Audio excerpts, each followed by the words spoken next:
तुम्ही तर बघताय की ते टोल माफी किंवा ह्याच्या माध्यमातून 17 ते 18 तास लोक प्रवास करून गावाकडे जातो. त्या गणपतीला कोकणात असो नाहीतर इतर ठिकाणी असो रेल्वे अतिरिक्त सोडल्याच जातात.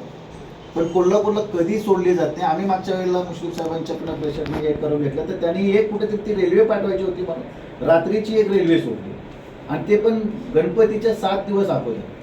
आणि ते दाखवल्याने रिपोर्ट की तुमच्याकडे खाली रेल्वे जाते त्यामुळे आम्हाला तुम्ही युजर नाही. माणसं जातात गणपतीच्या सीझनमध्ये येणं जाणं तर त्यावेळेला पण अतिरिक्त एकही रेल्वे सोडली जाते. म्हणजे काय तो रेल्वे जर छठ पूजेसारखेला तुम्ही सोडताय 1100-1200 रेल्वे मग आमच्या कोल्हापूरला 1-2-5 तरी सोडा. आता पनवेल सगळं तुम्हाला माहिती आहे की रेल्वे तिथं इंटरनॅशनल टाईपचं एअरपोर्ट आलं आहे. तिथं आता मोठं 17 रेल्वेचं प्लॅटफॉर्मचं रेल्वे स्टेशन बनतं आहे.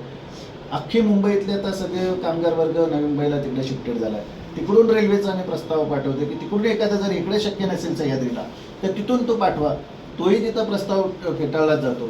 आता सर आजरा गडिंगला चंदगड हा तर आता तुमचा म्हणजे दररोजचा एरियातला आहे. तिथं आम्ही प्रत्येक वेळी रेल्वेच्या काहीतरी भूमिका मांडा म्हणतोय. सावंतवाडी चंदगड बेळगाव सर 1971 पासून सर्वे झाले 2018 पासून की आता पहिला एकतर गणपतीच्या वेळेला हो सगळे विषय एक महिनाभर अगोदर भेटलो असतो ना सर अजून जरा कारण आता आलो आपण त्या टप्प्यात आलो नाही असं अजून काय काय करता येईल. हा अजून तर तो 1900 साहेब आपला माझ्याकडे लोक तेवढा काही होतात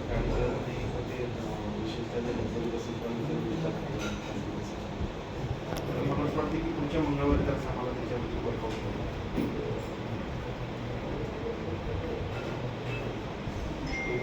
दुसरा मला आणखी काय पाहिजे की त्या डीसीच्या संदर्भात कारण त्या कुसवलेला बोलतो ना